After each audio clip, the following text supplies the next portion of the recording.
Afternoon. GS special नहीं, theory batch. GS special history class number कौन सी है? 5। Batch जो है वो है जीएस स्पेशल और हिस्ट्री क्लास नंबर 5। कितने लोग इस बैच में जुड़ चुके हैं एक बार कमेंट करके बता दो। और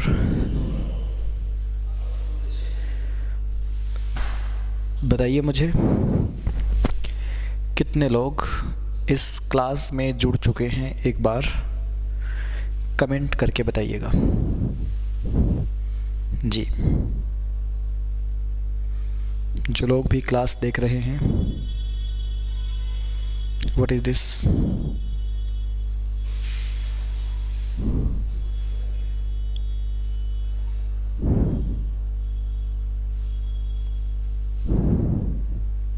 क्या मेरी आवाज़ सुन पा रहे हैं आप लोग? देखिए, हम लोग पढ़ रहे थे मेडिवल। हम लोग मेडिवल इंडिया पढ़ रहे थे और where is comment? Okay okay okay okay okay.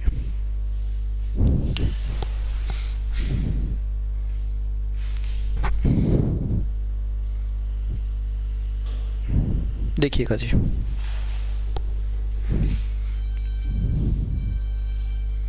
Medieval India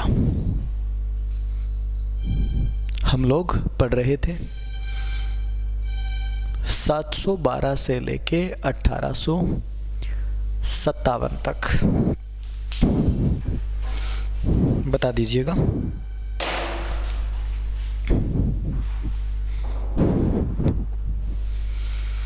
कि इसमें हम लोग कहाँ तक पढ़ चुके थे। मेरे हिसाब से पिछली क्लास में मैंने आप लोगों को दिल्ली सल्तनत के बारे में बता दिया था और आज हम दिल्ली सल्तनत शुरू करेंगे, ठीक है। पिछली जो क्लास थी हमारी बड़ी छोटी क्लास थी वो, तो देखिएगा अब हम दिल्ली सल्तनत शुरू करते हैं मेडिवल इंडिया के अंदर। देखिएगा जी,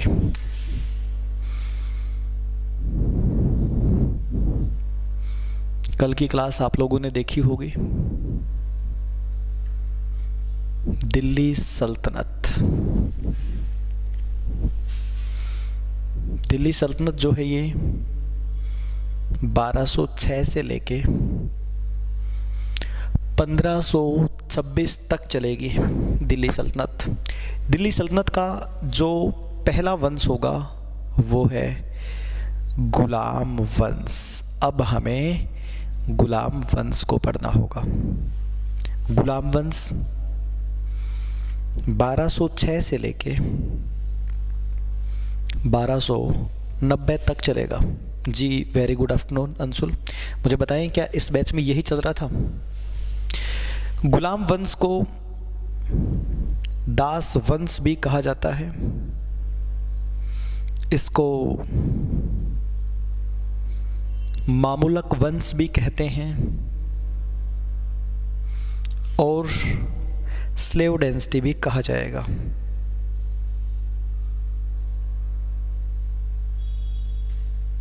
गुलाम वंश, दास वंश या फिर मामूलक वंश या फिर स्लेव डेंसिटी।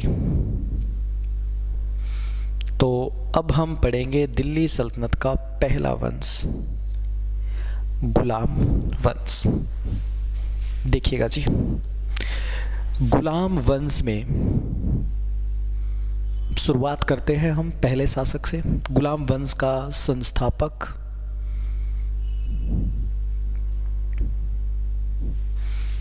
कुतुबुद्दीन ऐबक। कुतुबुद्दीन ऐबक गुलाम वंश का संस्थापक 1206 से लेके 1210 तक राज करता है कुतुबुद्दीन ऐबक। कुतुबुद्दीन ऐबक को इतिहास में लाख बख्श के नाम से भी जानते हैं। लाख बख्श के नाम से जानते हैं कुतुबुद्दीन ऐबक को। इसके अलावा इसको कुरान खां भी कहा जाता है।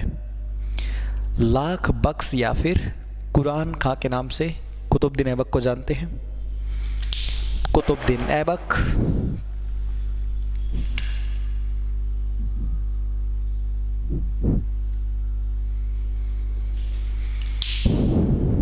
जिसकी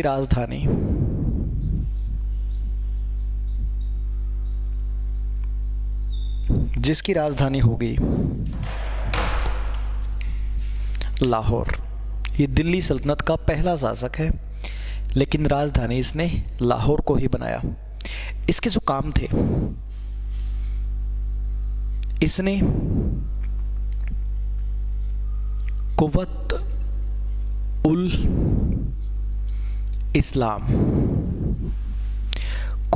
उल इस्लाम नाम से एक मस्जिद बनवाई।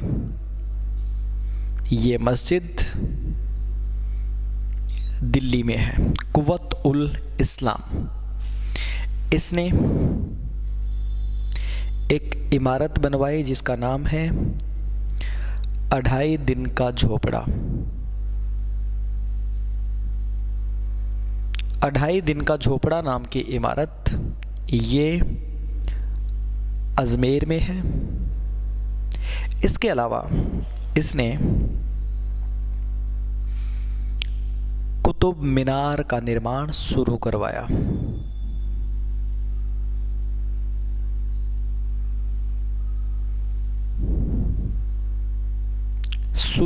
सिर्फ, पूरी नहीं करवाई, इसने सिर्फ कुतुब मीनार का निर्माण शुरू करवाया है। कुतुब मीनार दिल्ली, ये दोनों एक ही जगह पे है, कुव्वतुल इस्लाम मस्जिद और ये, ठीक है। ये काम करवाए इसने। कुतुबुद्दीन ऐबक को लाख बख्श या कुरान खां कहते हैं। राजधानी इसकी लाहौर थी और इसने ये 3 काम करवाए। 1210 में चौगान यानी कि पोलो खेलते हुए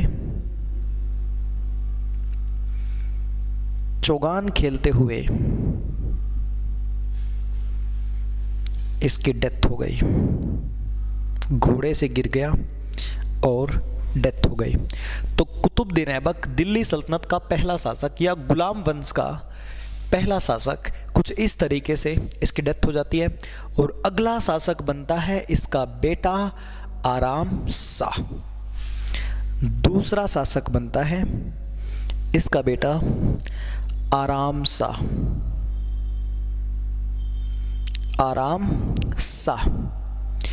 जो कि 1210 में गद्दी पर बैठा और 1211 तक राज करेगा। ये एक अयोग्य शासक होता है जी, ये एक अयोग्य शासक था और इसको बहुत जल्द मरवा दिया गया। अब तीसरे नंबर पे कुतुबुद्दीन ऐबक का एक दामाद था। यूपी में एक जगह है बंदायूं, तो वो बंदायूं का गवर्नर था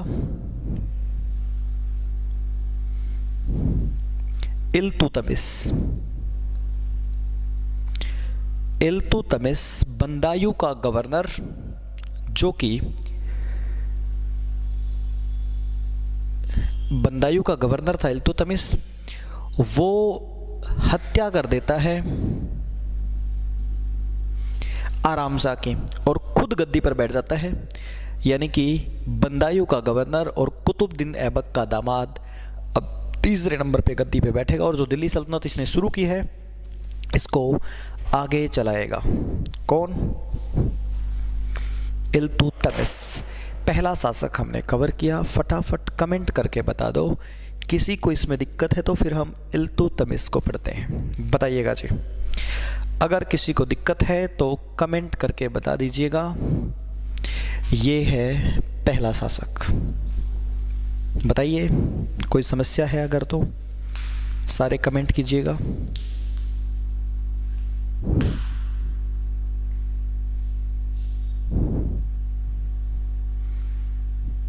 कोई समस्या आ रही हो तो अगर बताइए जी, लिख लीजिए। वेरी गुड, बहुत अच्छे। डेली क्लास अटेंड करते हैं, बड़ी अच्छी बात है ये।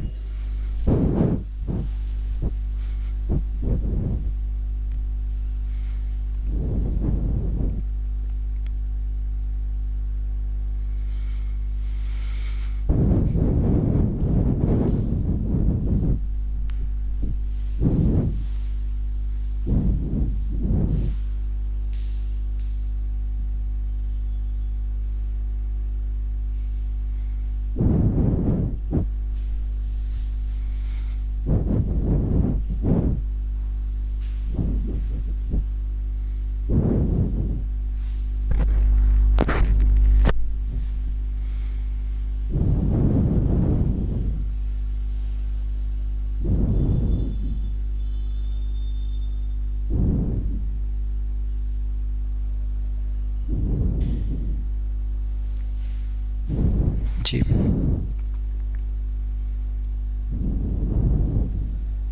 नहीं अंशुल, ऐसा नहीं है। बताओ नोट करके फटाफट। अंशुल, ये आप कौन से बैच में क्लास देख रहे हैं, मुझे एक बार ये कमेंट करके बताना।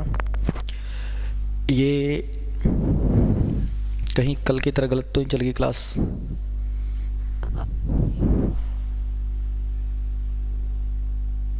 बताइएगा। और ये भी बताओ कि आवाज़ गूंज तो नहीं रही मेरी, सही आ रही है ना आवाज़?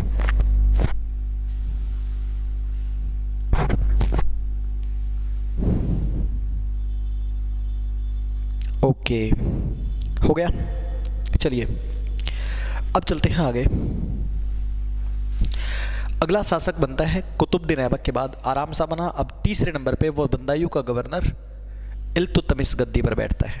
अब देखिए जी, इल्तुतमिश को गुलाम वंश का वास्तविक संस्थापक,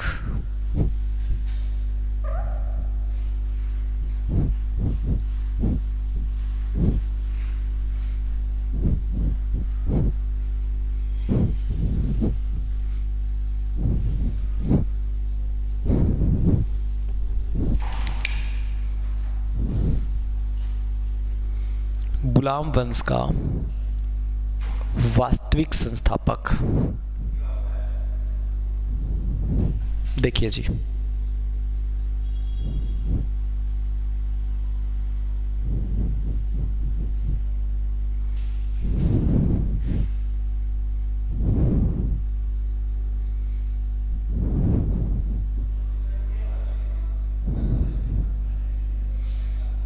वास्तविक संस्थापक इल्तुतमिश 1211 से लेके 1236।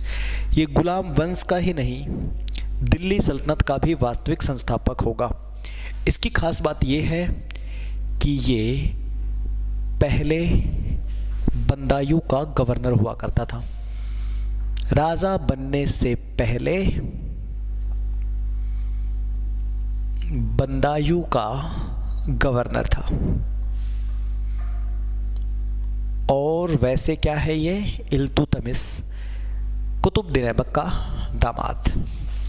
गद्दी पर बैठते ही सबसे पहला जो चेंज इसने किया वो है राजधानी दिल्ली को बनाया। राजधानी लाहौर से दिल्ली शिफ्ट की इसने। राजधानी दिल्ली बनाने के बाद इसने तुर्कान ए चहलगान नाम का एक संगठन बनाया, जिसमें 40 लोग होंगे। 40 लोगों का एक संगठन बनाया, तुर्कान ए चहलगान। ठीक है, ये इसका मंत्रिमंडल होगा। इसके अलावा इसने कॉइन्स स्टार्ट किए, कुछ सिक्के स्टार्ट किए। जीतल जो कि तांबे का सिक्का होता था, और टका जो कि चांदी का सिक्का होता था। जीतल और टका नाम के सिक्के इसने शुरू किए। इसके अलावा कुतुब मीनार का निर्माण पूरा करवाया। कुतुब मीनार को पूरा करवाया। इसके अलावा एक प्रथा शुरू की,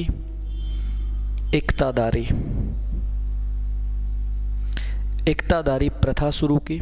ये इल्तुतमिश के काम है जी। इक्तादारी का मतलब होता है सैनिकों को वेतन के बदले जमीन देना। वेतन के बदले जमीन देना ये इल्तुतमिश ने ही शुरू किया था। ध्यान से सुनो। राजधानी दिल्ली, तुर्कान चहलगान नाम का एक संगठन बनाया 40 लोगों का। सिक्के स्टार्ट किए, कुतुब मीनार को पूरा करवाया, इक्तादारी शुरू की और एक गुलाम को खरीदा, बलबन को खरीदा।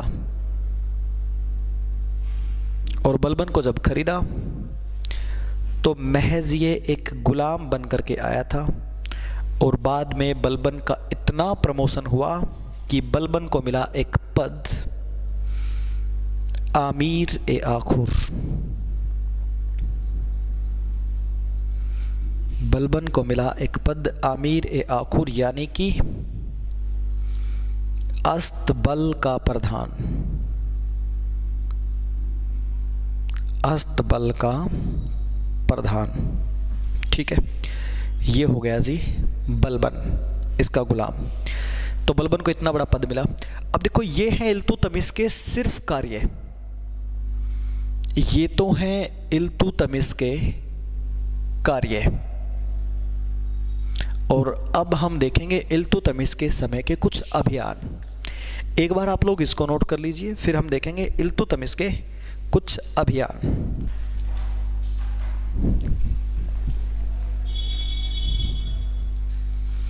बताइएगा।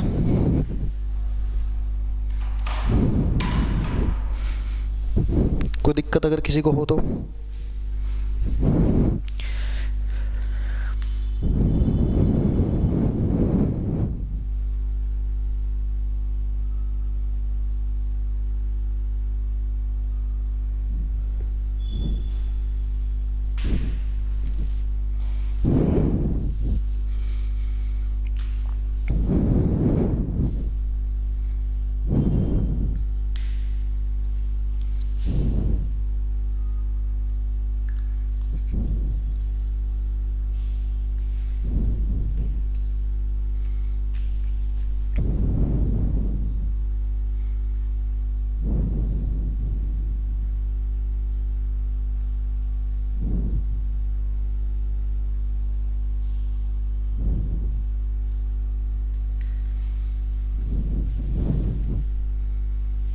जी बताइए जो समस्या है।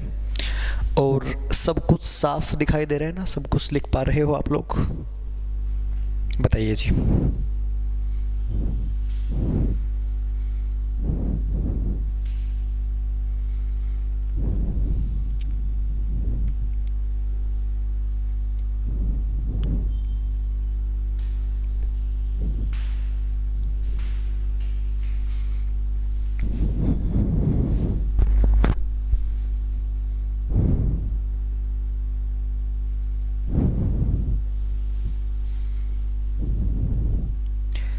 इल्तुतमिश दिल्ली सल्तनत का तीसरा शासक है, लेकिन वास्तविक संस्थापक इसी को कहा जाएगा। जी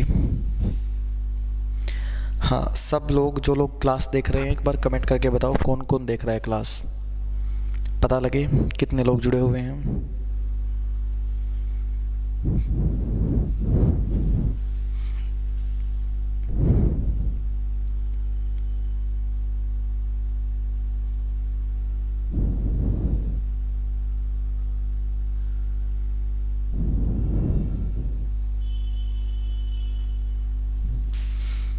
जी और कौन कौन है? हर कोई कमेंट करो यार।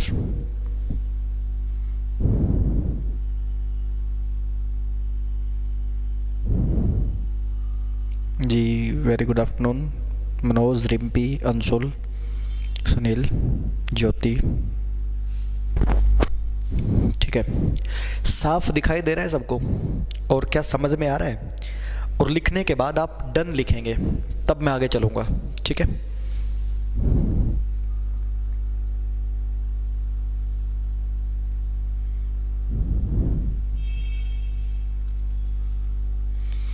करो कमेंट फटाफट।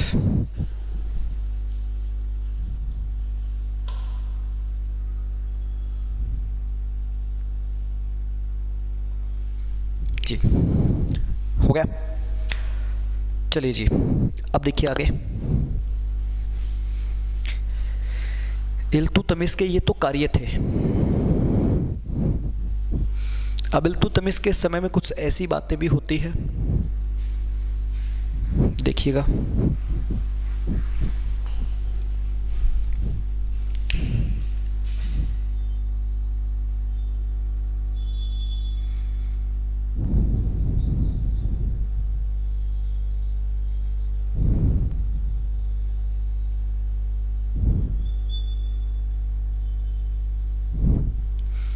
यहाँ पे एक देश है मंगोलिया, और मंगोलिया में थे मंगोल।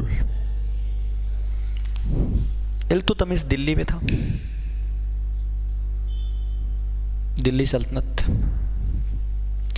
तो जी मंगोलिया में वैसे तो राजा बड़े खतरनाक रहे, लेकिन मंगोलिया तब खतरनाक हो गई, चाइना के ऊपर जो देश है, जब मंगोलिया का राजा बना चंगेज खान।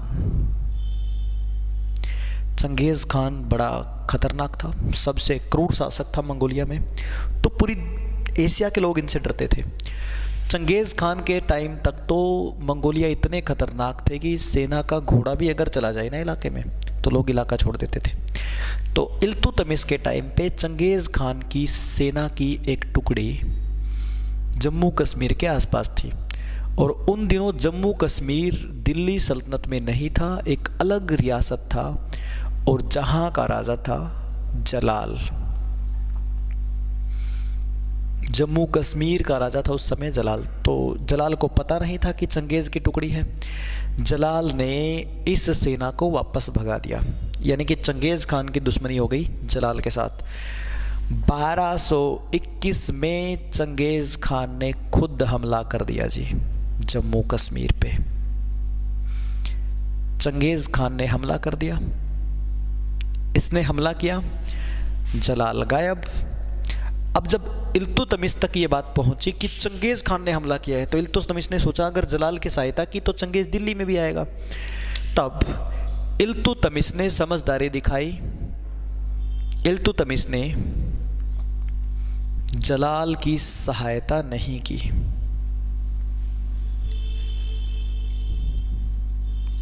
और चंगेज के हमले से दिल्ली को बचाया। सोचिए अगर जलाल की सहायता कर देता तो इल्तुतमिश के यहाँ पे भी चंगेज खान का हमला होता। चंगेज खान वहीं से वापस लौट गया था। तो पूछा जाता है चंगेज खान ने भारत में किसके समय में हमला किया था? इल्तुतमिश। कब? 1221 में। तो एक तो इल्तुतमिश के टाइम पे चंगेज खान का हमला होता है, लेकिन कोई रिजल्ट नहीं निकलता, वो सिर्फ जम्मू कश्मीर तक आता है, चला जाता है। ठीक है, एक तो इस घटना को नोट करो। फिर मैं अगली घटना आपको बताता हूँ, पहले इसको नोट कीजिएगा, फटाफट बताइएगा।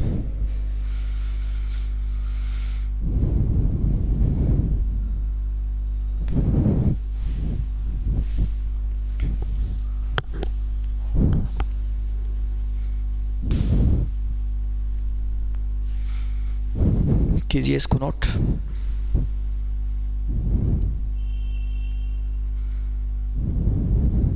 जी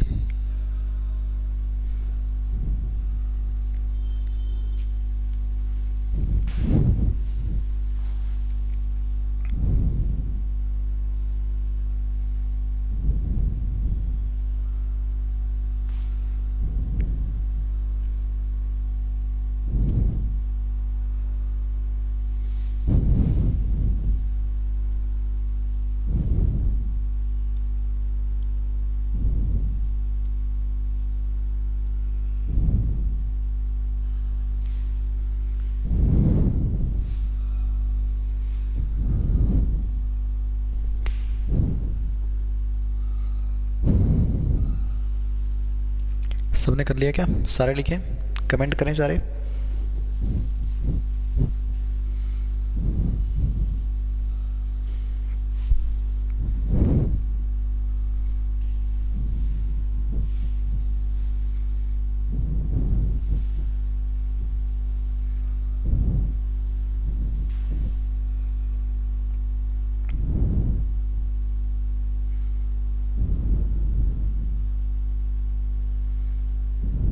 बाकी लोग भी बताएं।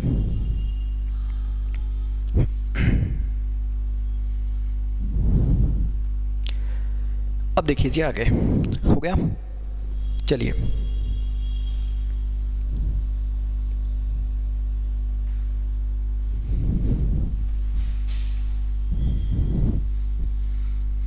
जी देखिएगा, इसके अलावा एक तो चंगेज खान का हमला होता है इसके समय में, इसके अलावा इल्तुतमिश 1229 में बगदाद गया जी, और बगदाद के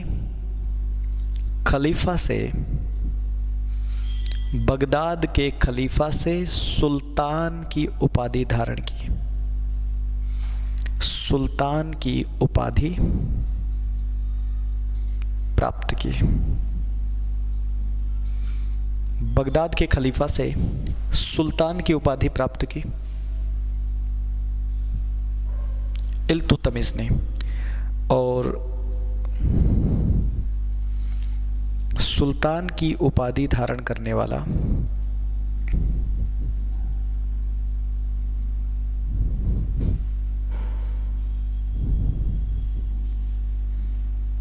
दिल्ली सल्तनत का पहला शासक था इल्तुतमिश। दिल्ली सल्तनत में पहला शासक माना जाएगा इल्तुतमिश को। अब देखिए 1236 में इल्तुतमिश की नेचुरल डेथ हो जाती है। 1236 में इल्तुतमिश की डेथ हो जाती है, और जब मृत्यु हुई तो इसके उत्तराधिकारियों को देख लेते हैं। इल्तुतमिश के एक बेटा था फिरोज शाह,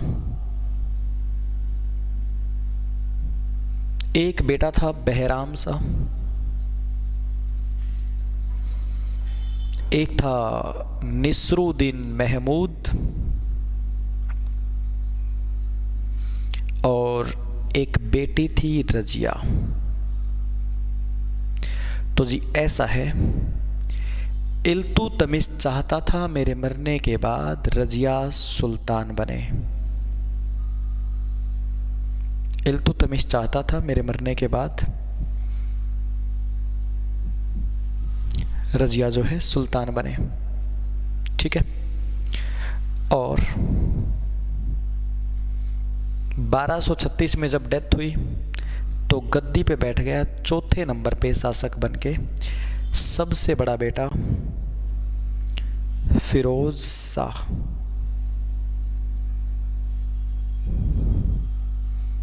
1236 से लेके 36 सिर्फ एक साल तक ही ये शासन करेगा। 1236 में फिरोज शाह, ठीक है। यहाँ तक सारा नोट कर लीजिए, और उसके बाद हम देखेंगे फिरोज शाह को षड्यंत्र के तहत मरवा के रजिया गद्दी पर बैठ जाती है, क्योंकि रजिया का ही ऑप्शन था गद्दी पर बैठने का, ठीक है। एक बार यहाँ तक सारा का सारा नोट कीजिए जी। अंशुल, इल्तुतमिश की वाइफ का नाम था शाह तुर्कान, पत्नी का नाम था शाह तुर्कान, जो कि कुतुबुद्दीन ऐबक की बेटी थी, ठीक है। शाह तुर्कान कुतुबुद्दीन ऐबक की बेटी थी। कीजिएगा नोट, बताइएगा।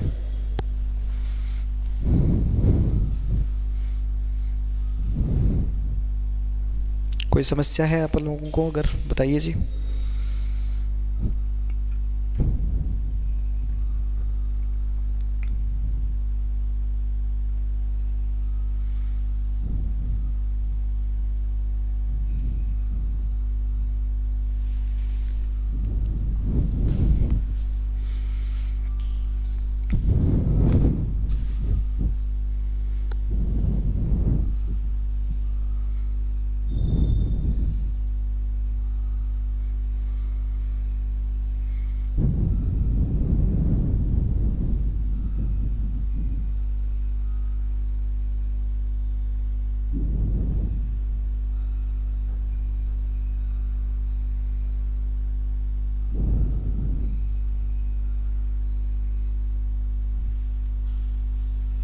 बताइएगा।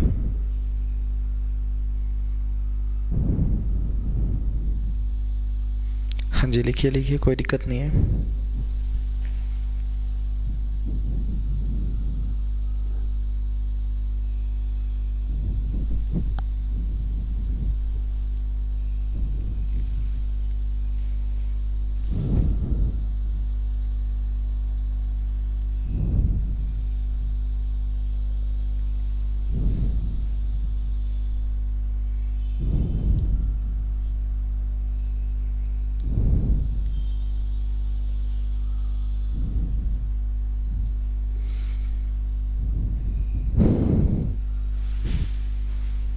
जी बताइए।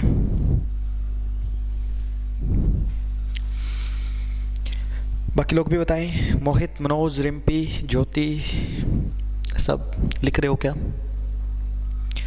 और समझ में आ रहा है क्या सब कुछ?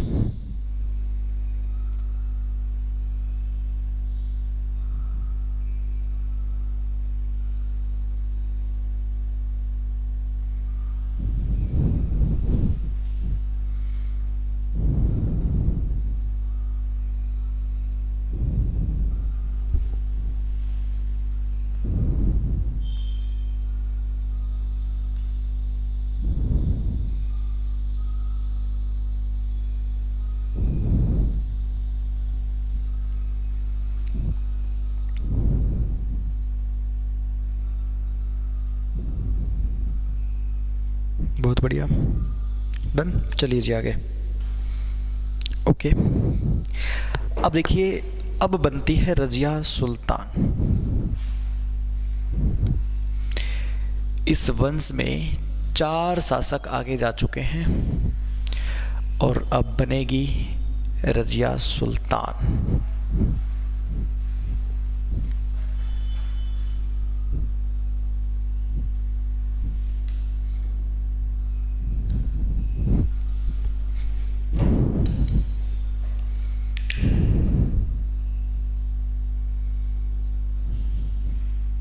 रजिया सुल्तान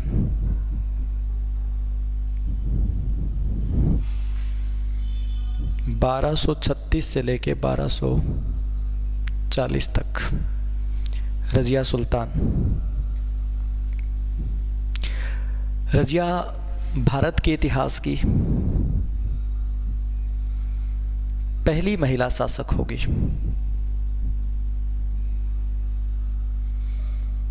पहली महिला शासक। अगर हम रजिया के कार्यकाल की बात करें तो रजिया का कार्यकाल, वैसे तो ये बता दिया मैंने आपको, लेकिन 3 साल 6 महीने और 6 दिन तक रजिया शासन करेगी। 3 साल 6 महीने 6 दिन तक। थैंक यू ज्योति। रजिया सुल्तान। रजिया के समय की अगर हम कुछ बातें करें तो ये लोग, दिल्ली इनकी राजधानी है और दिल्ली में इनका जो दरबार था, उस दरबार में रजिया का बड़ा भाई बहराम सा होता था, जो कि अक्सर जो है जलता था रजिया से, खुश नहीं था कि रजिया सुल्तान बने। क्यों? क्योंकि ये खुद राजा बनना चाहता था। एक भाई निसरुद्दीन, ये भी राजा बनना चाहता था, रिसुद्दीन महमूद, खुश नहीं था। और एक बड़ा भाई जो पहले मार दिया गया था, जो चौथे नंबर पे बना था ना, फिरोज शाह,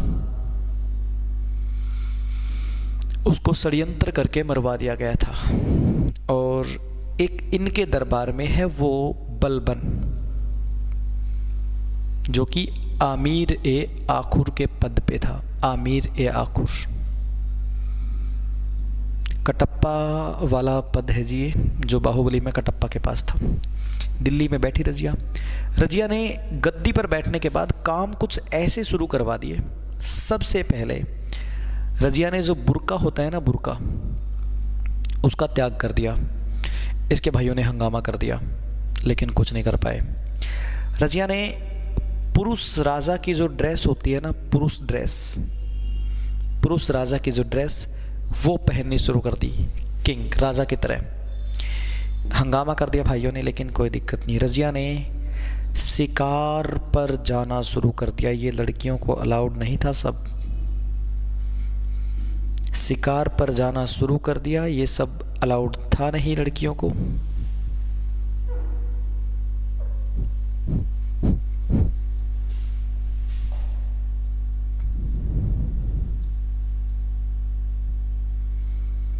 तो रज़िया के ये काम इसके भाइयों को पसंद नहीं आते। तब ये प्लानिंग करते हैं कि रज़िया को मरवाएंगे हम, लेकिन कोई कुछ नहीं कर पाता। फाइनली रज़िया ने एक गलती कर दी। याकुत नाम का रज़िया का प्रेमी था। रज़िया ने याकुत को आमिर ए आखुर बना दिया। रज़िया ने याकुत को आमिर ए आखुर बनाया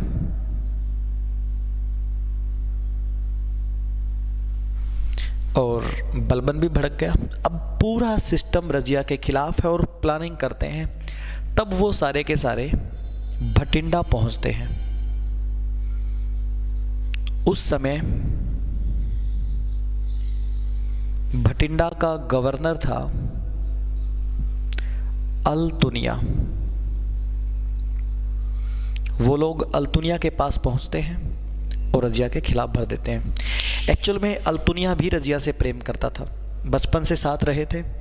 रज़िया ने ही इसको भेजा था वहाँ चला जा, और पीछे से रज़िया याकुत से प्रेम करने लग गई। याकुत एक हबशी जाति का था। तो उन लोगों ने आकर के इसको बताया कि देख ये सब चल रहा है। तब जाकर के अल्तुनिया ने भटिंडा में विद्रोह कर दिए। अल्तुनिया ने भटिंडा में विद्रोह कर दिए और इस विद्रोह को शांत करवाने के लिए रज़िया यहाँ पर पहुँचती है। साथ में लाई याकुत को। तब अल्तुनिया ने रज़िया को तो कैद कर लिया और याकुत की हत्या कर दी। और दिल्ली वालों को ये लगा कि रज़िया भी मारी गई। तब जाकर के बहराम सा गद्दी पे बैठने की बात करता है। अल्तुनिया दिल्ली में आया और बहराम सा से पूछा, भाई मैंने तुम्हारा काम कर दिया, अब तुम लोग मुझे बताओ कि क्या दोगे। उन्होंने कुछ नहीं दिया। ये वापस आ गया और वापस आके इसने रज़िया के सामने ऑफ़र रखा कि या तो जेल में रहेगी या मेरे से शादी कर ले।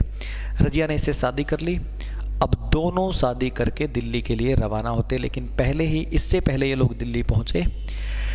कैथल में कुछ गुंडे उन्होंने भिजवा रखे थे और 1240 में रज़िया की और अल्तुनिया की दोनों की हत्या कर दी गई। तो ऐसे रज़िया मारी गई। रज़िया का मकबरा, अब देखो अगर आप HSSC की बात करें तो रज़िया का मकबरा कैथल में है। अगर आप SSC की बात करें तो रज़िया का मकबरा दिल्ली में है। एक्चुअल में तो दिल्ली में है, लेकिन HSSC में कैथल माना जाता है। ठीक है, तो इस प्रकार रज़िया का षड्यंत्र के तहत जो है काम तमाम हुआ और अगला शासक बनेगा रज़िया का भाई बहराम शाह। यहाँ तक की क्लास में अगर किसी को दिक्कत है तो मुझे कमेंट करके आप लोग बता सकते हैं, बताइएगा जी।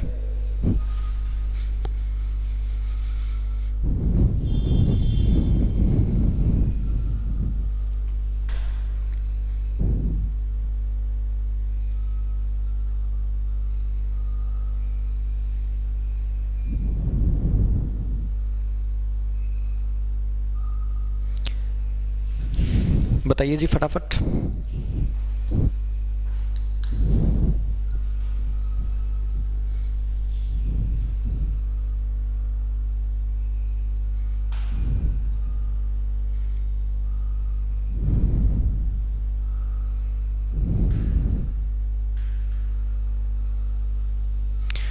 ओके, हाँ कीजिए, नोट कीजिए, टाइम है आपके पास, कोई दिक्कत नहीं है, आराम से नोट कीजिएगा।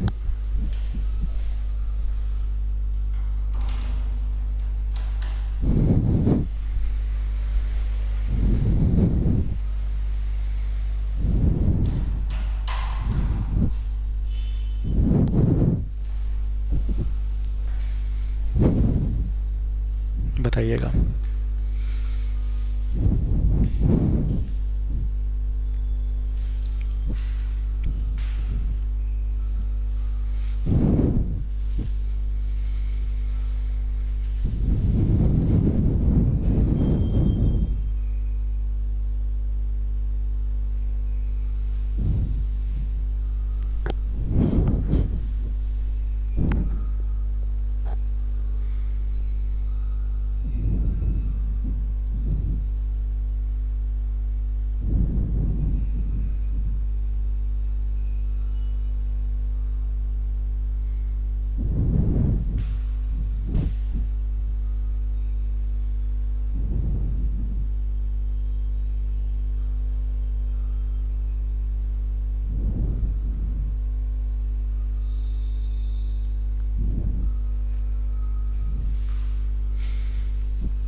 बाकी लोग बताइए फटाफट। नोट्स इसी तरीके के बनाएं आप लोग, कोई दिक्कत नहीं है। थोड़ा सा लेफ्ट हैंड की तरफ लो जी।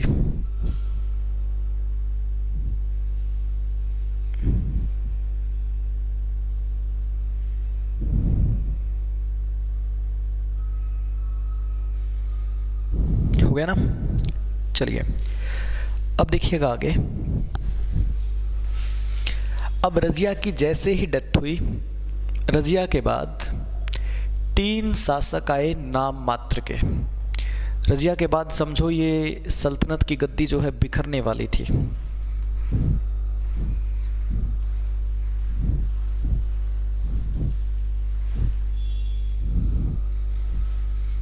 देखिए जी,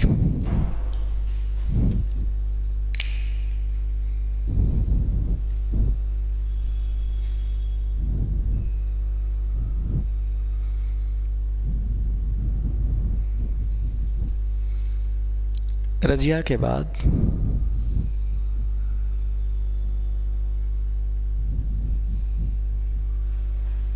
तीन सुल्तान बने जो कि अयोग्य थे। रजिया 5वें नंबर पे थी, 6ठे नंबर पे शासक बना रजिया का भाई बहराम शाह। 1240 से लेके 42। ये कौन है? ये है रजिया का भाई।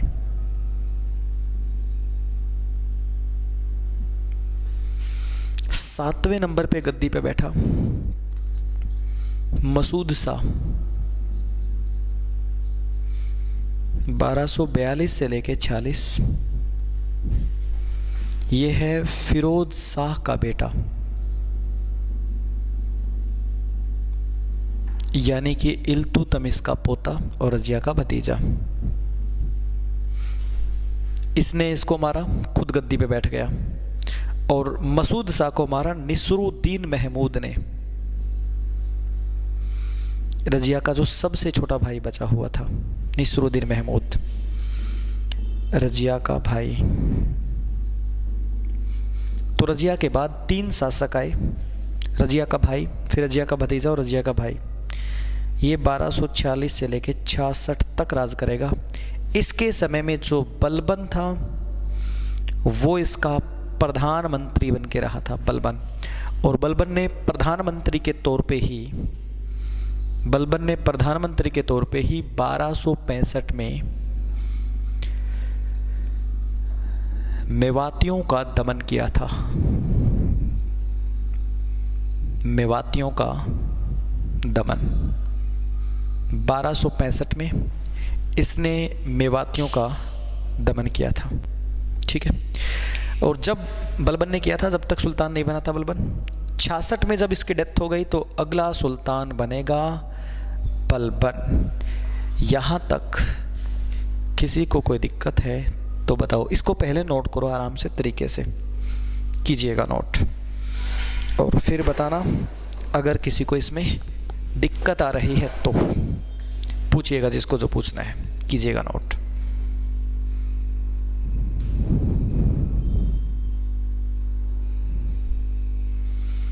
जी मैं हिस्ट्री स्पेशल में क्लास लूँगा आज, 4:20 पे है क्लास वहाँ मेरी।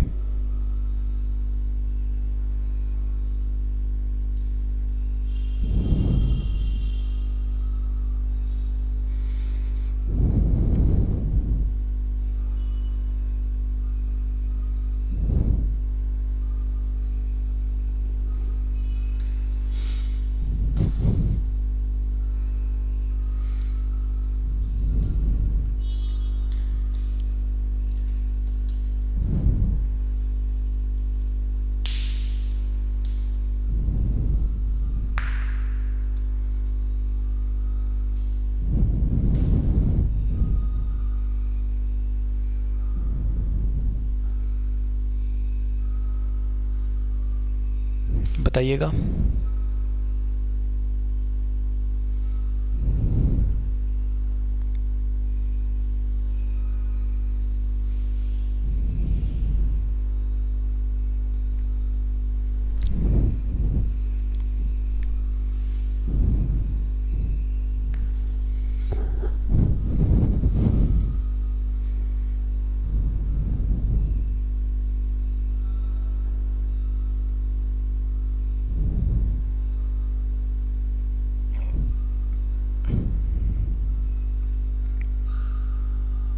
बाकी लोग भी बताएं, कोई समस्या? अब देखिए जी, अगला सुल्तान बनता है 9वें नंबर पे बलबन। अब सोचने वाली बात यह है कि एक बार हम बलबन का बैकग्राउंड पढ़ते हैं। अब जो है बलबन गद्दी पर बैठेगा, पहला ही वंश हम पढ़ रहे हैं, ठीक है। देखिए जी, बलबन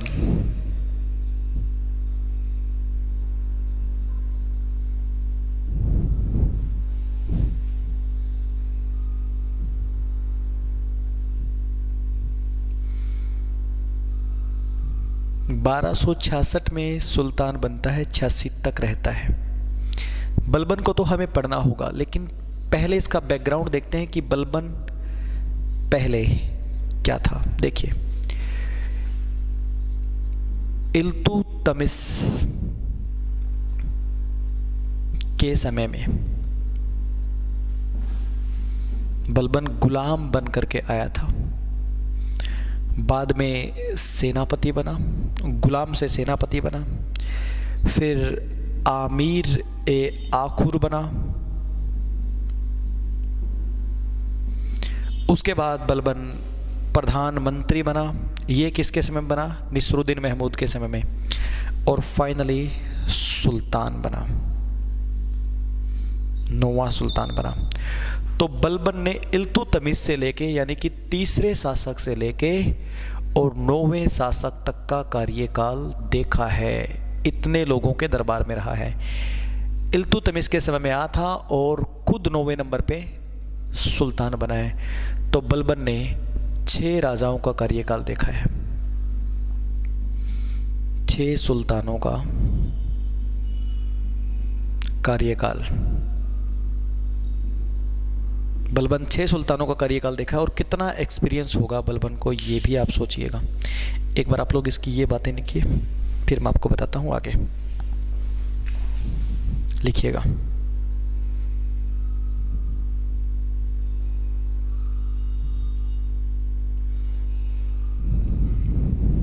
ठीक है, तो देखिएगा, बलबन 9वां सुल्तान कितना योग्य होगा, क्या करेगा, ये सब हम नेक्स्ट क्लास में देखेंगे।